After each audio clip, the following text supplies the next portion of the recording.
Hello everyone. In previous class of grammar, I completed exercise A in textbook and you have written that the same in your notebook. I had told you to write the questions and solve the answers without any help. Today, I am also referring this rules. Rule number 5. For most nouns that end in F or FE, change the F or FE to V and add V and ES. For example, F जहाँ पे भी आ रहा है उसको cut करके VES add करना होता है.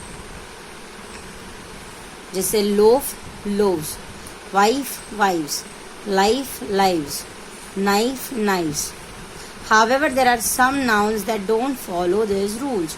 लेकिन कोई कोई ऐसे nouns हैं जिनको ये रूल एप्लीकेबल होते नहीं हैं. Chief, chiefs, safe, safes, belief, beliefs, roof, roofs, proof, proofs, Cliff, cliffs. इसके कोई पर्टिकुलर रूल नहीं है, आपको ये सारी चीज़ें याद ही रखनी होती है.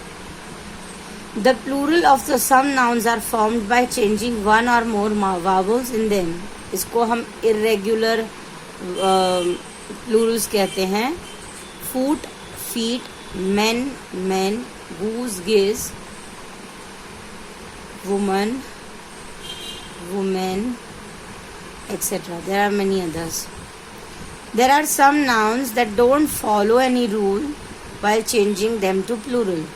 जैसे for example child, children, ox, oxen, etcetera.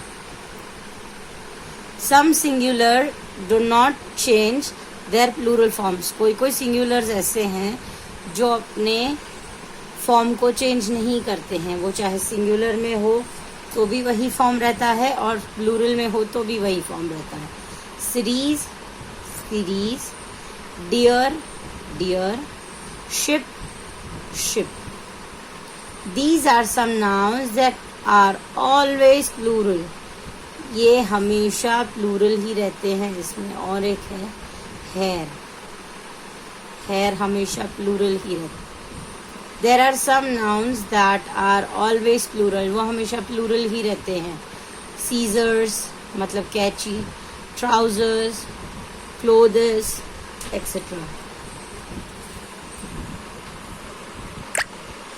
Now I'll start with exercise B. Fill in the blanks with the correct forms of nouns given in the bracket. Write CW and today's date.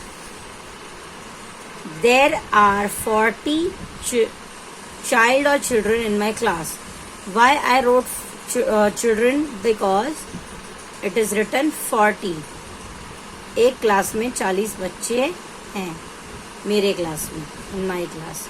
While the shepherd was sleeping, जब shepherd सो रहा था, his flock of sheep, मैंने sheep, flock मतलब group, एक group में ज्यादा ही sheep होती है, लेकिन मैंने sheep का ships इसलिए नहीं किया because जैसे यहाँ पे लिखा है sheep का plural form भी sheep ही होता है. So we'll use sheep, flock of sheep. Mowgli grew up with a pack of dash. Pack मतलब ग्रुप. जब हम कलेक्टिव नाउन करेंगे तब हम देखेंगे कि जिस भी ग्रुप को हम जो भी नाम देते हैं उसे कहते हैं. तो pack of wolf, pack of wolves. But एक ग्रुप में एक ही वुल्फ नहीं होता है. There are more wolves. तो वुल्फ का प्लूरल होगा wolves. Chiku the dash peeped out of the hole to see if the cat was still there. Chiku यहाँ पे एक ही की बात हुई है तो mice is plural, तो हम उसकी जगह mouse यूज करेंगे. The Chiku the mouse peeped out of the hole to see if the cat was still there. Number 5. James brushes his teeth twice a day. Teeth आएगा. क्यों tooth नहीं आएगा? क्योंकि भले वो एक ही है, जेम्स एक ही है, लेकिन वो सिर्फ एक दांत को ब्रश करेगा. या पूरे के पूरे सारे, तो वो एक दांत को ब्रश नहीं कर सकता है। अगर वो ब्रश को मुंह में डालेगा तो भी एक साथ 3-4 ब्रश दांतें साफ हो जाएंगे। So you have to use your brain in this. James brushes his teeth twice every day. The cook has a collection of sharp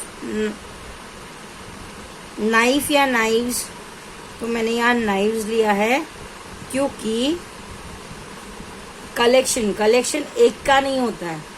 मेरे पास एक बुक है तो वो एक ही हुआ, बट जब मैं एक से ज्यादा चीजें कलेक्ट करती हूँ उसे कलेक्शन कहते हैं। तो कलेक्शन में हमेशा मोर देन वन ही होता है, so it is always plural. The cook has collection मतलब बहुत सारे, शार्प नाइफ्स का बहुत सारा मतलब बहुत सारे शार्प नाइफ्स का कलेक्शन है। The bugler had cracked several मतलब एक से ज्यादा, सेवरल मतलब बहुत सारे, अलग अलग, सेवरल सेफ्स उसने बहुत सारे सेफ तोड़े हैं।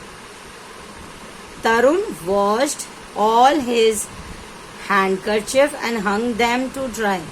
यहाँ पे ऑल दिया गया मतलब उसने सारे धो दिए, तो सारे मतलब is already more than one. तो here as it is written all will use handkerchiefs. ठीक है, with this I'll end this class, and same you right now we have completed this in textbook and later we'll solve this in notebook, but as I said questions पहले लिख लोगे और answers खुद लिखोगे, copy नहीं करोगे। With this I'll end this class. Goodbye everyone, goodbye for the day, bye.